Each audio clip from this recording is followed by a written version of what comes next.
what is yoga and how does that, sorry, that confused me. And how does that pertain to caregiving as well? So first, before we start, everyone, if you can get a paper and a pen, and if you're in here, you should have a paper and pen. Just real quick, I want you to write down your daily routine, what you do every day, or most days, right? From I get up in the morning, I brush my teeth, make my bed, whatever you do, write down your daily routine. I'll give you a minute to do that.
All right, so if you're done writing it down, you can just put it to the side. We'll get back to it, I promise. I didn't have you do that for no reason. But so before we really get into the presentation, I want to take a few moments to get present and get grounded here. So if you're sitting down, that's fine. If you're standing, whatever, it's fine. I just want you to close your eyes for a moment. And we're just going to roll our shoulders up towards our ears and down the back. We're going to take a big inhale through our nose and sigh out of the mouth. And do that 3 times. In through the nose and out of the mouth. And do that one more time. Inhaling and exhaling. You can blink the eyes open. So we should feel a little bit more grounded now and just in this present moment. That's what this presentation's about. So let's get started. All right, so what is mindfulness? Does anyone here want to tell me what their definition of mindfulness is? Or what you think of when I say mindfulness? Being aware? Okay. Anything else? Being present in the moment. Okay, good. Being present, yes, perfect. So they're all correct definitions, right? Whatever you think mindfulness is, probably is. But the definition is a mental state achieved by focusing one's awareness on the present moment while calmly acknowledging and accepting one's feelings, thoughts, and bodily sensations, and as it's used as a therapeutic technique. Hey, Julie. So mindfulness really is being fully in this present moment and I guess trying not to be distracted, but even if you are distracted, inviting that in and exploring, why is this distracting me? You know, what's going on here? Our society right now is a very not present society, very unaware. We have a lot of screen time. So a lot of time spent scrolling on our computers, binging Netflix. These are all very mindless activities. And it's fine. Sometimes our brain needs that checkout of scrolling. But what this does to our brain is we start to get more and more anxious because our brain is craving the present moment. Our brain craves awareness and the present moment. So the more that we scroll, the more we do these mindless activities, the more anxious we're going to get and the more we're going to live in the future or the past. So another thing that mindfulness is not being overly reactive to situations. And this plays into our caregiving roles, right? If you are a caregiver, whether it's for a parent, a grandparent, a relative, one of your children, whatever it may be, everyone here has probably been a caregiver at some point. We can become frustrated a lot. It's a frustrating job to be a caregiver. And becoming present can really help with our communication with each other.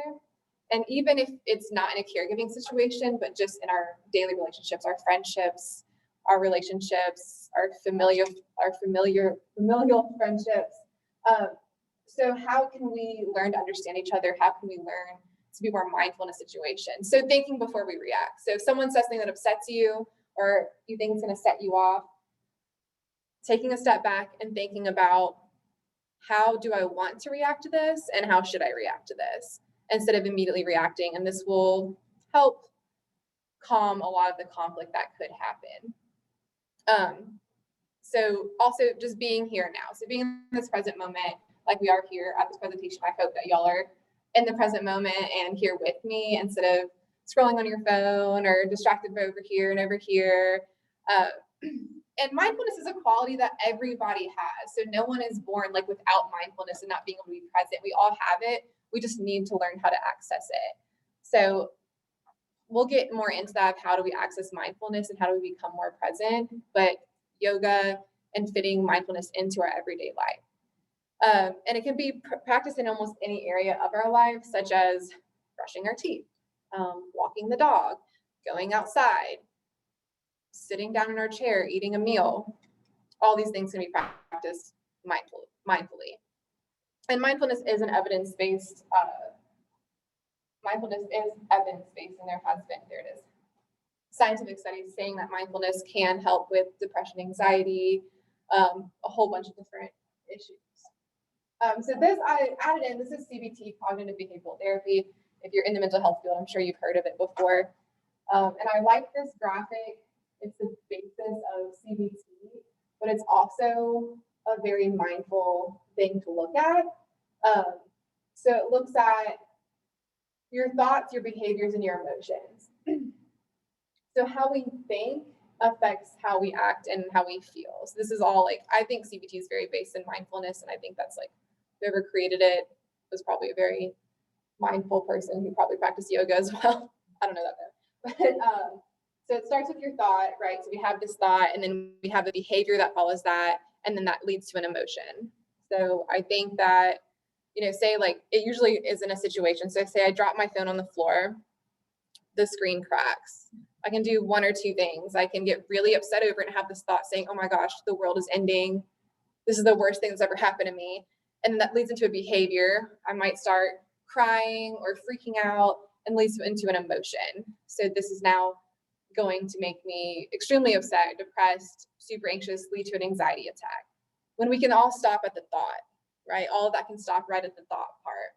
So when we have a triggering situation happen to us, so say we're in a caregiving situation, our loved one says something that we don't like, or they do something that we don't like. We could have had a really long day and they threw their spaghetti across the room. And this is like super frustrating for you as understanding, right? So we have one of two options: to freak out about it and make it a whole lot worse, or think about it, take a step back, become present, take some deep breaths, and then deal with that situation. The second one is probably going to be the better outcome. So we'll get into yoga. What is yoga? How does it create mindfulness? So yoga is an ancient practice. It's been practiced for many, many years, mostly in Eastern civilizations, but it came over to the West mostly like in the 60s and became very popular here in America. And when we think of yoga, I'm sure like what comes into your mind is someone like bent like a pretzel, like doing these crazy things. And you're like, oh, I could never do that. I hear it all the time as a yoga instructor. I tell people I teach yoga and they're like, oh, I could never. I'm not flexible. I can't touch my toes. I can't do it. You don't have to be flexible to do yoga. You don't even have to move to do yoga. Yoga can be a part of your everyday life. So we say yoga is a practice. So people say, I practice yoga. I don't do yoga, I practice it. We say that because it will always be a practice. Yoga is a lifelong practice. There's not like a recital at the end of the year. There's never a big game. You don't compete in yoga. I mean, I'm sure some people do, but like that's not a thing, right? Yoga is a constant practice. And so we do it our whole lives. And there's a lot more to yoga than just the physical part, which is what we call asana. There's 8 limbs to yoga. I won't get into all of that, but yoga is a lot more than what we see in the media. So how does yoga create mindfulness? So yoga is, the asana is a series of movements, and we connect the breath and the movement at the same time. So when you're doing yoga, if you're, you'll inhale and bring the arms up, you'll exhale, bring them down, and all your movements have a breath linked to it. What this does is it connects our mind and our body. So the whole time we're doing a yoga practice, a physical yoga practice, we're completely present, because there's no other way. Like, we can't be distracted if we're focusing on our breath the whole time and saying, okay, I need to inhale here, exhale here. So this whole hour that you're doing this yoga practice, you're kind of forced to be present. So that's how it creates mindfulness. And yoga is traditionally, the asana of yoga, the physical practice of yoga, is used as an aid to meditate afterwards. So people will do this asana to get their mind right, to get their body right, to kind of get a little bit tired. So when they sit down to meditate, they're more mindful and they can kind of be, I guess, more present, right? So their brain is a little bit more tired. So, excuse me. So like I said, yoga leads to meditation. And meditation, a big myth with meditation is that, like, we have to be sitting down on the ground, like in lotus position with our hands like in a mudra. Meditation can look like so many different things. It can be done sitting up in a chair. It can be done lying down on your bed.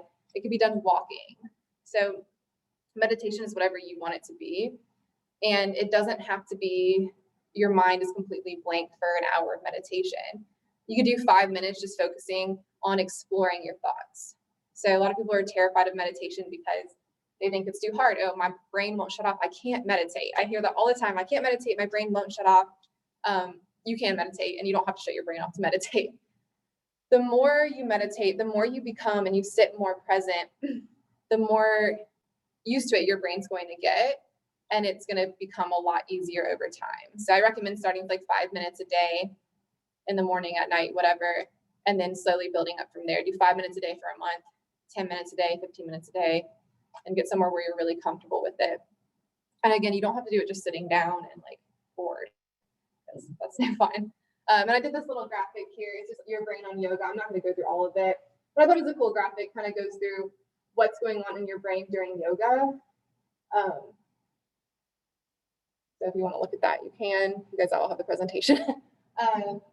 And this also, yoga leads to a really great self-care practice. It can be a part of your self-care practice, and it helps you become more aware of how you're treating yourself and your body, and not just your physical body, but your emotional self, your mental health. And so once we become more focused on how we're treating, just focus on our bodies and our yoga practice, the more folks we become about our bodies in our everyday life. So when I first started practicing yoga, I would never know how my body actually felt throughout the day until I got into the yoga studio. Then I'd be like, oh, I have this ache, I have this pain, or I feel really good right now. Now I've been practicing for 10 years and I'm constantly aware of how my body is feeling. And that's a good thing. We want that, because then we know if you're hurt, if something's wrong, and when to go to the doctor, right? Like listening to your body. So it's great to have that awareness of your own body. So these are benefits of yoga that have been supported by science. So yoga reduces stress. I think that's kind of an obvious one. Okay, just keep going. So it reduces stress, right? That's kind of an obvious one. We take really deep breaths when we do yoga. It lowers our heart rate. Therefore, it reduces stress. The more you do it, the more your heart rate is going to lower. It improves your sleep quality. If you ever do a yoga practice before bedtime, I promise you'll sleep really well. Lowers depression by reducing our cortisol levels. It improves our flexibility and balance, and it increases our strength. This is from the physical part. It's super important to have some flexibility, like just a little bit of flexibility. And balance is also very important, because if you've worked with older adults, if they don't have balance, it's a lot harder for them to do certain tasks. So when you're young, you don't really think about how important your balance is. But as you get older, it's very important. Just simple things like as to like tie your shoe and be safe doing that as you get older. So that's why balance is a really important thing to practice. And yoga obviously there's a lot of balancing. And increasing our strength is obvious why that's important to have some kind of strength. It increases our brain function, it can reduce inflammation, it can reduce chronic pain, which is tied into inflammation, and it can relieve anxiety. So researchers have found that yoga increases our GABA levels, which is an amino acid in our brain that tends to make us feel more relaxed. And so if you have anxiety issues, which I'm sure a lot of us do, I do, yoga can help, and so can meditation. So we'll go through some mindfulness activities here. So mindfulness 5, 4, 3, 2, 1 is a really, really amazing activity, I guess, to do if you're having a panic attack. So this thing has saved me so many times from a panic attack. And if you're with someone who is having a panic attack, this is a really great activity to do with them. I was trained in mental health first aid, and this is one of the things that they taught us. And so it's really good. So I'll do it with you guys real quick. So it's 5, 4, 3, 2, 1. So you're gonna spot 5 things that you can see. So just in your head, list out 5 things that you can see right now in your area. And then once you've done that, 4 things that you can touch. What are 4 things that you can touch in your area? And you might even do it. Like I can touch my badge, my scrubs, the podium, my water bottle. 3 things that you can hear. So that makes you take a moment. I can hear the air conditioning, my voice, the computer, the clock. 2 things that you can smell. That takes a lot of concentration for me. And then 1 thing that you can taste. So it might be whatever you had for lunch or breakfast, or if you're eating something. So that's a really great activity to do if you're just feeling like not grounded, you're feeling really anxious and you have a lot going on, just putting your feet on the ground and doing your 5, 4, 3, 2, 1. It can be really grounding. It brings you back to where you are and saying, okay, I'm here. Like this is where I am. I'm in my body. I'm in this space. And these are my senses. A body scan. So we'll be doing a little body scan at the end of this presentation. So I'll kind of show y'all what that feels like. You can get these on YouTube. There's a lot of like body scan meditations on YouTube, or you can do it yourself. You just close your eyes and you just start from the tip of your toes and you imagine that you have kind of a spotlight on you and you start to focus on every aspect of your body for however long you want. But we'll be doing one at the end. Mindful snacking. So it is what it sounds like. Get a snack and eat it mindfully. So turn your phone off. You don't need to scroll through your phone when you're eating. Just feel what does the food feel like in your mouth? What does it taste like? How does it feel when it crunches? How does it feel picking it up and bringing it to the mouth? I don't think I put it on here, but there's an activity called the raisin exercise, and I'll usually do it in presentations like this, but I didn't today because raisins just kind of gross me out. And I couldn't think of any other food to do it with that like wouldn't get soggy or something. So any suggestions would be great. But you take the raisin and you put it in your mouth and you explore the raisin. Like first you explore it in the hand, and you put it in your mouth and you explore it in your mouth, and then you chew it. And so it's like this really long drawn out process of eating a raisin.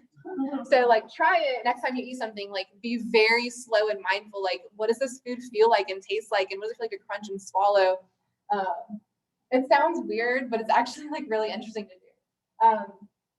Visit a feeling. So this can also be called visiting a scenario or visiting a place. So taking a moment, you can close your eyes and you can think of a time that you felt really great. Like maybe you were at your favorite concert ever, or maybe you're at the beach with your family, and revisiting that in your brain. And so again, you're tapping into all 5 senses. So saying, what did it smell like when I was there? What did it look like? What could I feel? And going through all your senses as you think about that really great scenario that you were in. So that's visiting a feeling. Meditation, so we kind of talked about that. Meditation is a great mindfulness activity. Deep breathing, so we did that in the beginning of this presentation. We took some deep breaths. It's very simple. There's different types of breathing you can do for deep breathing. My favorite is breathing in for 3 seconds, breathing out for 3 or 5. And that will automatically lower your heart rate. So if you're feeling anxious, take a few deep breaths. It's going to lower your heart rate, and it's going to bring you back to this present moment. And then a mindful walk. This is my favorite mindfulness activity of all because I like to walk my dog. But you just go outside, or you can even walk in your house if it's too hot. But just go walk, explore your surroundings. You know, like, what are you seeing? What are the leaves on the trees doing? What is this person doing in their front yard? Just like be mindful of what's going on instead of, you know, like talking on the phone or scrolling through your phone as you walk, but be mindful on this walk. Those are just a few mindfulness activities. So mindfulness and caregiving, so kind of tying it back together. So mindfulness can reduce stress and anxiety in yourself and the person that you're caring for. So if we're a stressed, anxious mess, that person that we're caring for is going to feel that. Whether, again, if it's your kids, your parents, your grandparents, whoever you're caring for, if you're stressed out, if you're anxious, they will feel that, and it's going to make them stressed out and anxious, especially when we're dealing with our older adult clients. And in the field of dementia and Alzheimer's, they're very tuned into this, and they can end up having a really bad day if we're having a bad day. So the more that we become aware of how we're feeling and how we're doing, the more that we can kind of stop ourselves from being an anxious, nervous mess. And then they'll pick up on this calmness that we have. So if you are a caregiver right now, I really encourage you, like, before you go into the house or you go into wherever you're caregiving at, to take a few deep breaths and just become grounded and mindful, and it will help with your patients a lot. So it increases our concentration and our intention. So when we're caregiving, we obviously want to be concentrated. We want to know what we're doing, and we want to be very aware of that. So mindfulness and becoming present can help us be more concentrated, and it helps us set our intentions of what we're doing. So one thing in yoga that we always do at the beginning of a practice is we set an intention for our practice. That looks different for everybody. And so I like to do this every day. I set my intention for my day. It could be something as simple as, I just want to get through the day. It could be something bigger, like, I really want to get an A on this paper, or I really want for my mom to have a really good day today as well. So setting your intention will help you kind of just set the tone for your day and help you be a little bit more encouraged, I guess. And then it supports better self-care. So we've kind of gone over this, but the typical saying is, you can't pour from an empty cup. If you're tired and you're stressed and you're just deflated, you can't keep caregiving for somebody. You can't be there for someone if you're not there for yourself first. Like on the airplane, you have to put your mask on before you put the kids' mask on. Same idea, right? We can't be a caregiver. We can't be someone who's supporting somebody else if we're not even supporting ourselves and focusing on ourselves first.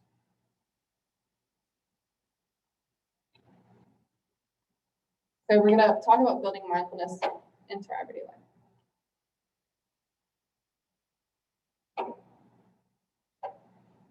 So here are some ideas of how you can fit mindfulness into your everyday life. So waking up 15 minutes earlier.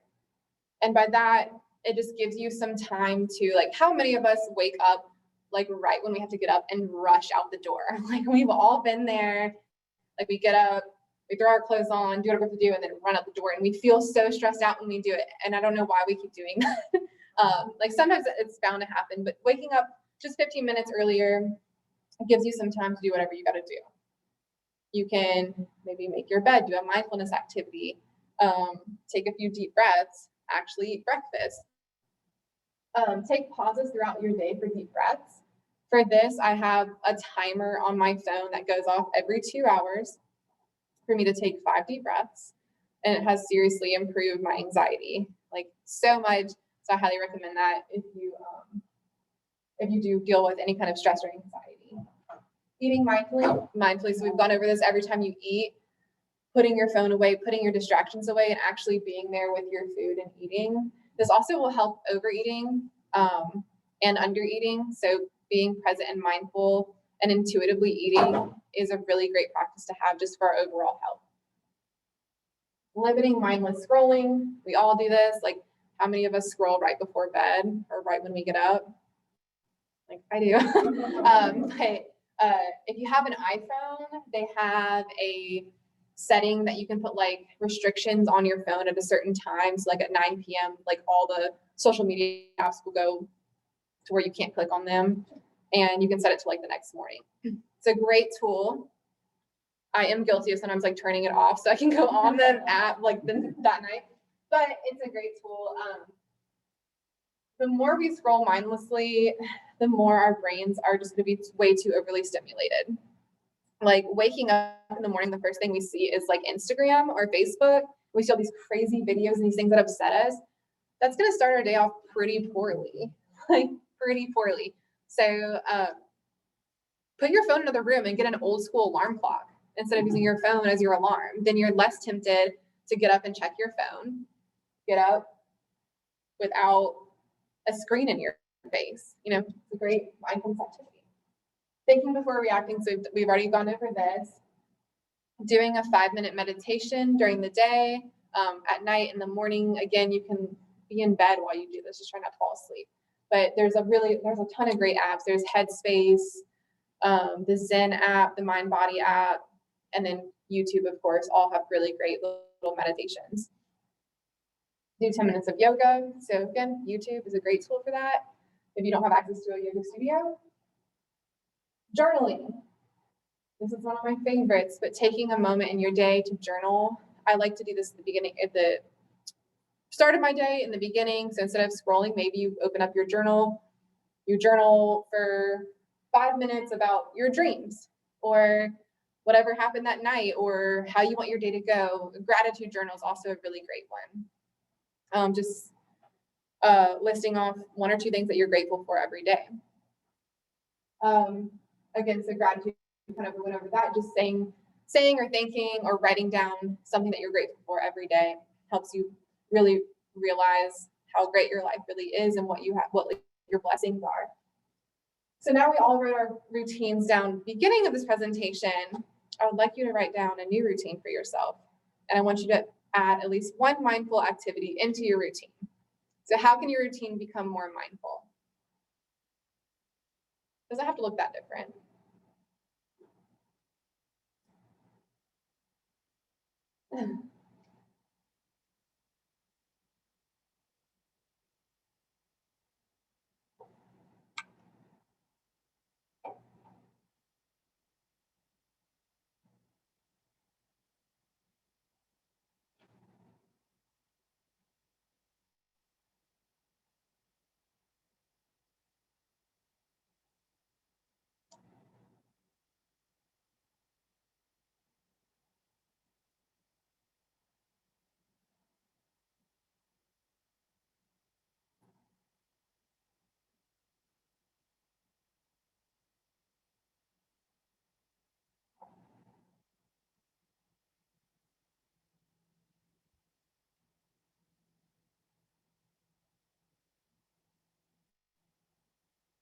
Would anyone like to share what they added to their routine to become more mindful? I just added in journaling in the morning. Journaling in the morning? In the evening before I go to bed. Love that. Take a deep breath. Take some deep breaths, okay? I idea of the alarm too. The alarm? Yes. Alarms are great. Anything else? Shutting down the social media. Studying on social media. Okay, I have 5 minutes every hour for deep breath. Love that. Eating mindfully. That's a big one. And I'm really bad about that one. But practice makes perfect. It's always a practice, right? We're not competing. Every day is different. So that was just really to show you guys that you can do it. We can all be a little bit more present. And our brain really does crave the present moment, which is why I think that we're so addicted to screens and our phones, because our brain is like, give me a break. So we use social media in the form of a break, when really we need presence. We need to let it have a full break instead of a screen break, I guess. If we have anxiety, we're living in the future. If we have depression, we're living in the past, right? So we obsess over these 2 different things, but we're never like here in the middle where we really should be. The more we obsess over the future or the past, the more unhappy we're just making ourselves. So trying to just let yourself be in the present moment a few times a day is going to improve your mental health so much. And it's going to help you be a lot better caregiver to whoever you're caregiving for, even if it's your pets, you know, like just being present, being a happier person is going to help you out a lot. So we are going to end this with some chair yoga. So can I move this so I can sit in a chair too? Yeah. Get your chair.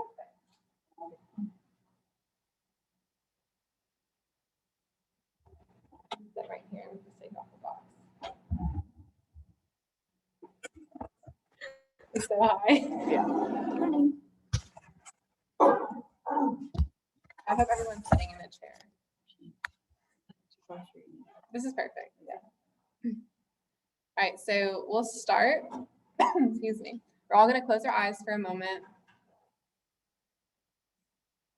Again, we'll take 3 deep breaths together. So we're going to inhale for 1, 2, 3. Exhale out of the mouth for 1, 2, and 3. Again, inhale for 1, 2, and 3.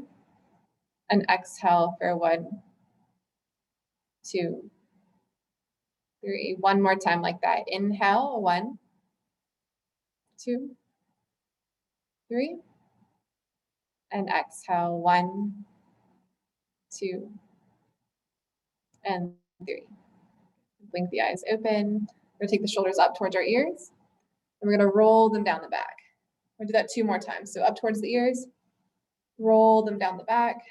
Last one, up towards the ears, and roll them down the back.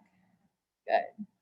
We're all gonna take our arms up over our head, reach up, look up towards your hands, take a moment here, feel the extension of your spine as you look up, and we're gonna twist to our right. So you can take your left hand kind of to your right knee, take the right hand to the chair behind you, and just look over your right shoulder. A few breaths here. Keep sitting up tall, so no slouching here.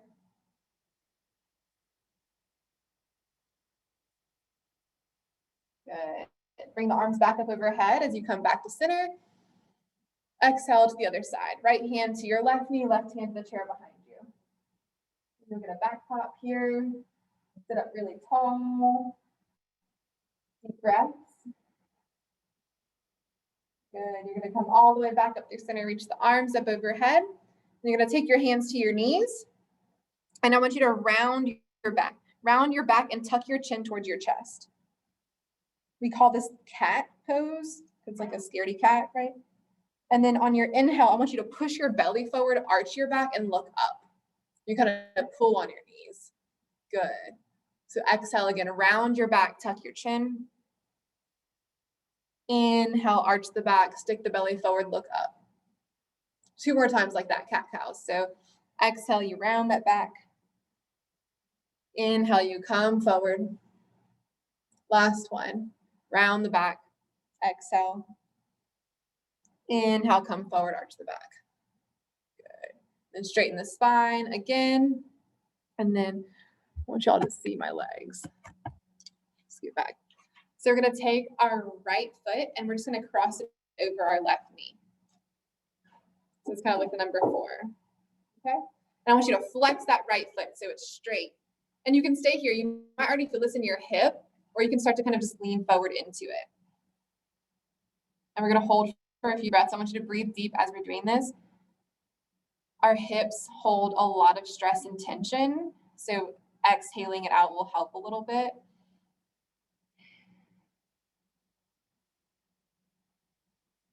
And this is a modified pigeon stretch.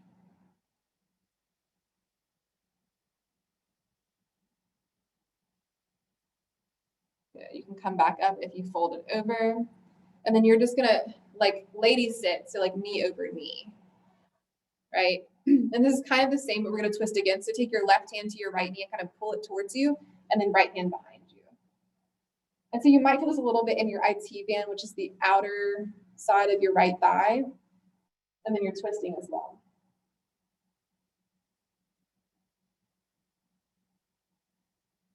Good. Then you're gonna come back to center, unravel your legs. We're gonna do the same thing, other side. So your pigeon stretch, left foot on top of the right knee. Flex that left foot, and you can stay seated like this, or you can start to fold over it. About 5 breaths here.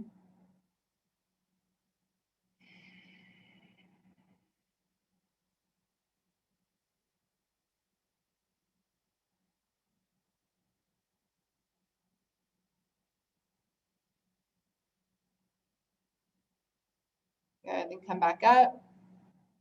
Lady sit, so left knee over the right knee. Right hand kind of grabs the left knee and pulls it towards you, left hand behind you.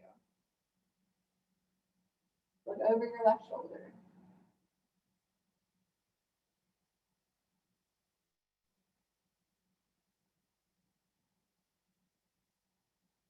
Good, then come back to center. Unravel the legs. For the next one, we're gonna stand up. We're not gonna leave our chairs, I promise. Just stand up. And then you're gonna take your hands behind your back and interlock your fingers there. And then you're gonna pull the shoulders together and try to just take the hands off your butt. Just kind of pull your chin back, almost like you're trying to give yourself a double chin. 2, 3, 4, and 5. Gently release that. Hands come to your sides. You can sit back down in your chair. Just a few more. So we're going to take our hands, we're going to interlock them behind our head so our elbows come out wide. And you're going to press your head into your hands, arching your back as much as feels comfortable to you. Look up towards the sky. Good. Then come back. Keep the hands behind the head. Bring the elbows towards each other. Tuck your chin. You should feel a stretch at the back of the neck here. Good. Then you can come back up and release the hands down. Good. And one more thing, this is a very basic stretch, but just arm over the chest, with the other arm you pull it towards you. And you stand up really straight when you're doing it. Good. Other side, right hand across the chest and pull it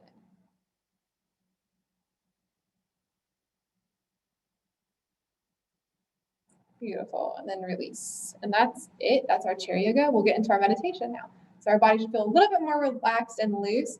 So just get comfortable. If you're at home, you might even sit on the floor or sit on your bed. If you're with me in a chair, we'll just sit on the chair. So all I want you to do is get comfortable, sit back. You don't have to be sitting up straight and rigid. You can sit and relax back. Let your hands either be in your lap. You can rest one hand on the other or let them be on your knees. We're going to close our eyes. And we're just going to take a few breaths in silence.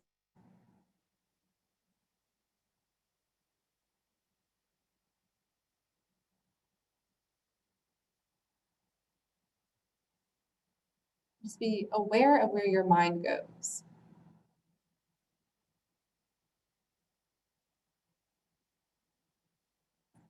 What was the default thought that it went to? And we're being aware and we're exploring this without any judgment.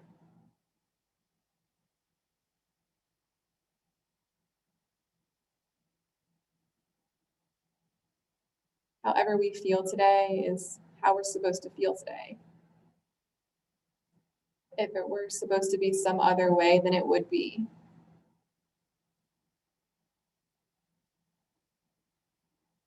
And while you're kind of exploring these thoughts that are in your brain, start to focus on your breathing. Just noticing how your body naturally breathes.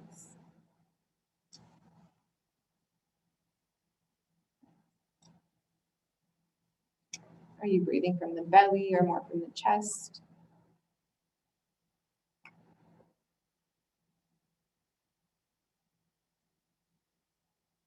Are they more deep breaths or shallow?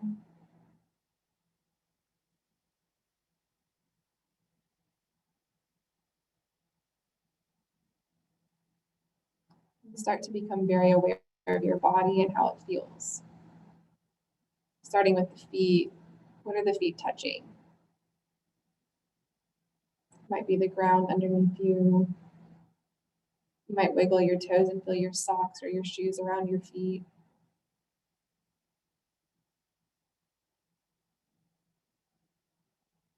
Notice the ankles. How do they feel? Everything touching them. You feel the air.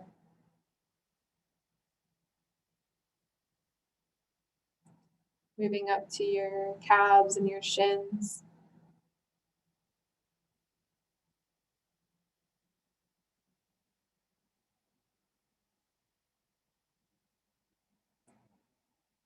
Up to your knees. How do your knees feel today?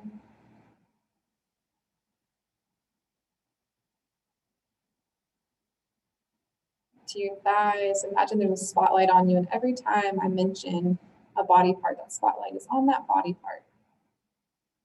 It's all you're aware of. Coming up towards your hips and your pelvis. Maybe you feel that they're a little looser after doing that stretch. Notice your lower back. Touching the chair or the floor or the wall behind you.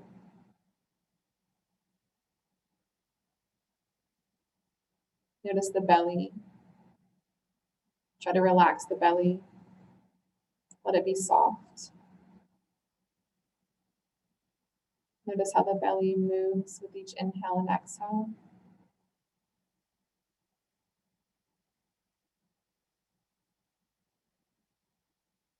Notice the chest. How it also moves.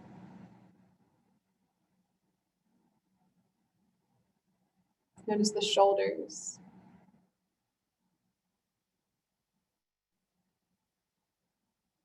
The biceps. Notice the elbows and the forearms.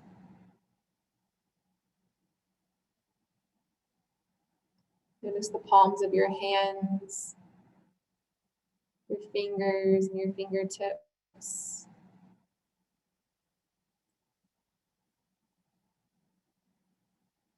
Back up the arms, notice the neck. Feel it supporting your head. Notice your jaw. Are you clenching your jaw? Notice the tongue. It might be on the roof of the mouth. If it is, let the tongue relax. Let the lips part a bit. Notice the cheeks, the eyes.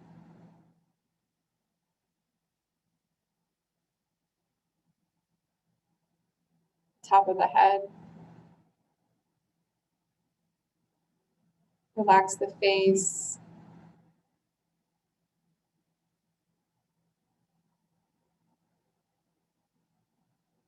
You might feel your hair maybe on your back or your face. You can be very aware of that.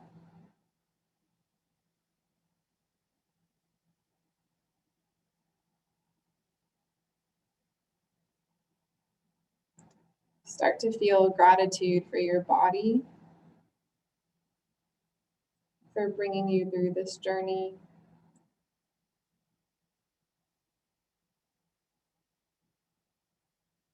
Gratitude for your body and all that it does for you every single day. All those little things that we tend to take for granted, just like breathing and blinking, chewing.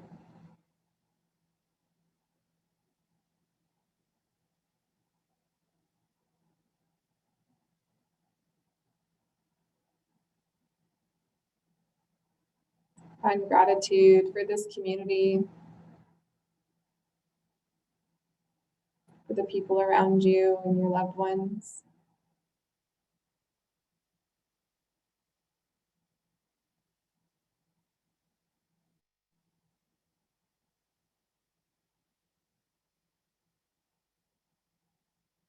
Just take a few more breaths on your own.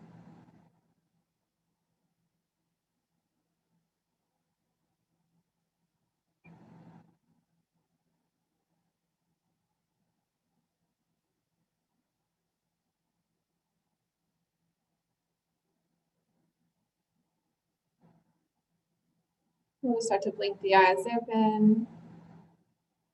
Unclasp the hands that you have them clasped. And again, you might just roll the shoulders up and down the back one more time and taking a big deep breath. Just ending your meditation here. Y'all did great. Thanks everybody for joining me. Does anyone have any questions, concerns, anything, suggestions? Can you go over again, Lexi, the apps you recommended or different places where they can find medications? And Yes. The big one, I have it on my phone. And I'll put it in the chat. Okay. I just got a new phone, so I need to download a lot of them. But one is Headspace, just like how you would think it is. Oh, this other one I have. Okay, yeah, there's Headspace, Calm, Simple Habit. I think those are the only ones that I had. Oh, and then Insight Timer. I think that one is like a meditation timer and it has like bells or something. And we do have a question. We have one question, Lexi. What is some good tips for sleep? And then another question of what's the best time of day that you find to do meditation and mindfulness? Good tips for what? Sleep? For sleep. Yeah, so great yoga tip for sleep that I love is putting your feet up a wall. So like getting on the floor or on your bed and getting your feet all the way up the wall for like 10 minutes will calm you down a lot and help you sleep better. In my experience, in my opinion, that's great. Deep breathing before sleep is also great. Screen time, no screen time an hour before sleep. So put your phone somewhere, get rid of it, like TV even. Anything stimulating your brain. So let yourself just have like an hour of quiet time before sleep. And then what best times for what? Just of the day to do mindfulness and meditation. It's up to like the person, I guess. I guess whenever you feel the most relaxed, for me, it's in the evening because I'm not a morning person at all. Which probably means I need it in the morning, but like I just know I won't do it. So for me, it's the evening. Some people like midday to give themselves a little break, but morning can be great too, I think. Start your day off right. Yeah. Any other questions? I think that's all we have as far as questions right now. Thank you so much, Lexi. That was an awesome presentation. I know I feel more relaxed than I did when we started. I hope everybody had the same experience as we did in this room here today. That was so great. Thank you so much for sharing that with us. And thanks to everyone who joined us today for day 3 of our longest day programs. We'll be back tomorrow with the Dementia Guru. And Lexi, I'll save the chat for you too so you can see all the nice comments that you've gotten. So thank you so much. Thanks, everyone.